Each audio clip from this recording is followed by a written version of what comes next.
Ndege zisizo na rubani za Israeli zimeua watu 4 kusini mwa Lebanon. Shirika la habari la taifa la Lebanon limearifu kwamba mashambulizi ya ndege zisizo na rubani za Israeli yameua watu 4 kusini mwa Lebanon. Shambulio lililenga gari katika eneo la Al-Wasta na kuua watu 2, wakati shambulio lingine huko Deir Kifa pia liliua 2.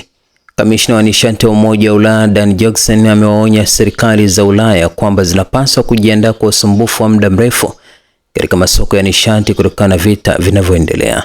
Shirika la habari la Reuters liliripoti tukio hilo kabla ya mkutano wa dharura uliopangwa kufanyika baadaye hii leo kati ya mawaziri wa nishati wa Umoja wa Ulaya ili kuratibu majibu mgogoro wa nishati. Jackson alisema kwamba ingawa athari kwa usambazaji wa nishati barani Ulaya kwa sasa imezuiliwa, serikali zinahamasishwa kufanya maandalizi kwa kutarajia usumbufu unaoweza kuwa muda mrefu. Jackson aliripoti kuambia nchi wanachama kuzingatia kupunguza matumizi ya gesi na mafuta kwa kujiepusha na kuchukua hatua zinazoweza kuongeza matumizi ya mafuta. Huko Dubai, mashambulizi yanaendelea baada ya Irani kufanya mashambulizi ya makombora. Hatua hii inakuja baada ya moto kuzuka katika bandari ya Dubai, ambapo kampuni ya serikali ya Kuwaiti ilisema meli ya mafuta iliyopeperusha bendera ya Kuwaiti ilishambuliwa. Bahrain, Saudi Arabia na Qatar zote zimeripotiwa kushambuliwa usiku wa kuamkia leo. Katika saa moja iliyopita pia kumekuwa na hali mbaya ya dhoruba huko Dubai, ikiwa mashambulizi makali yanayoendelea kutoka Iran. Mamlaka ya kitaifa kudhibiti migogoro ya dharura pamoja na Wizara ya Ulinzi zimehakikisha kwamba ulinzi wa anga wa Falme ya Kiarabu zimezuia makombora